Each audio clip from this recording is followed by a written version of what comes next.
এখানে ছাদে একটা রাউন্ড বিট হবে, তার জন্য আমরা ইট দিয়ে এখানে দেখো রাউন্ডটা করেছি। এর সাইডে থার্মোকলার সব বসবে। প্রথমে আমরা রাউন্ড করে 4 ইঞ্চি থার্মোকলার বসাবো।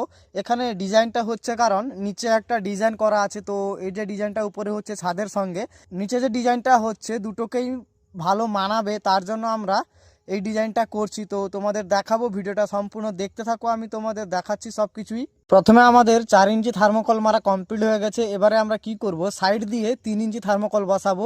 দেখতে পাচ্ছ ভিডিওতে কিরকম বসাচ্ছি আমরা। তোমরাও চাইলে এইরকম ডিজাইন বা ছাদের যে বিটটা তোমরা করতে পারো। 3 ইঞ্চি থার্মোকল এরকম মারা হয়ে গেলে এবার আমরা 2 ইঞ্চি থার্মোকল বসাবো সাইডে। তারপর যে গ্যাপটা হবে, তো ওটাতে 3 ইঞ্চি থার্মোকল স্লাইড করে কেটে তো ওটাকে বসানো হবে। তোমাদের ডিজাইনটা সম্পূর্ণ ডিজাইনটা কিরকম হচ্ছে, তোমাদের ভালো লাগছে কিনা অবশ্যই আমাকে কমেন্ট করে বলবে।